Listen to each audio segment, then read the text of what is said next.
Very good morning and welcome to our daily devotion. இன்னைக்கு நம்ம பார்க்க போகிறது வந்து Proverbs chapter 13 verses 4 to 6.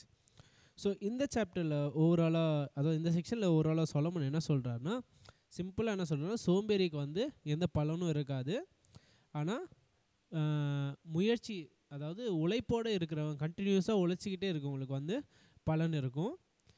அது தான் ஓவராலாக சொல்கிறாரு இந்த 3 வர்ஸில். ஸோ அதில் நம்ம ஃபோக்கஸ் பண்ண போகிறது வந்து 4வது அதிகாரம். அதில் என்ன சொல்கிறாருன்னா, the soul of the sluggard craves and gets nothing, while the soul of the diligent is richly supplied. So இதுலேருந்து நம்ம டேக் அவே என்னென்னா, ரொம்ப சிம்பிள்.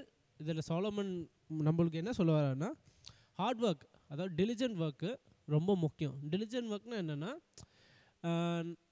நம்ம வாழ்க்கையில் நம்ம வந்து விடாமுயற்சின்னு சொல்லணும். விடாமுயற்சி, அந்த விடாமுயற்சி இருந்துகிட்டே இருக்கணும். நம்ம அந்த செட்டில் ஆகக்கூடாது. அதாவது ஓகே நம்ம ஒரு இடத்துக்கு வந்து உயர்ந்துட்டோம், இந்த நம்ம பட்ட பாடுகள்லாம் இது வரைக்கும் வந்திருக்கோம், அது போதுன்னு செட்டில் ஆனால் என்ன நடக்கும் இன்னும் சொல்கிறார் சாலமன். அதாவது நம்மளுக்கு pain with that we will not gain anything and it will be பெயின்ஃபுல்னு சொல்கிறார். ஆனால் அந்த விடாமுயற்சியோடு இருந்துக்கிட்டே இருந்தால் வாழ்க்கையில் அபண்டன்ஸ் கிடைக்கும், அதாவது வாழ்க்கையில் முன்னேறிகிட்டே இருக்கலாம்னு சாலமன் சொல்கிறார்.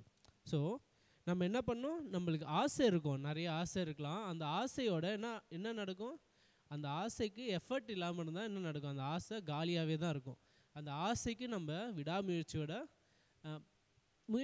முயற்சி செஞ்சுக்கிட்டே இருந்தால் தான் நம்ம படுற ஆசையை நம்மளால் ரீச் பண்ண முடியும். ஸோ இதுக்கு ஒரு சின்ன ஒரு எக்ஸாம்பிள் எப்படின்னா, இப்போ ஒரு ஃப்ரிட்ஜ் நம்ம வேலை செஞ்சு வாங்கி போடுறோம் சம்பாதிச்சு. அந்த ஃப்ரிட்ஜுக்குள்ளே நிறைய ரா மெட்டீரியல்ஸ் அதாவது ஃப்ரூட்ஸ், வெஜிடபிள்ஸ் எக்ஸட்ரா அதெல்லாம் வாங்கி வைக்கிறோம், ஃபில் பண்ணுறோம், மீட்டெல்லாம். அதை வச்சுட்டோன்னே என்ன நடக்கும், அதுக்கடுத்து நம்ம என்ன பண்ணணும், ஃப்ரிட்ஜுக்குள்ளே போய் திறந்து எல்லாத்தையும் எடுத்து சமைக்கணும்.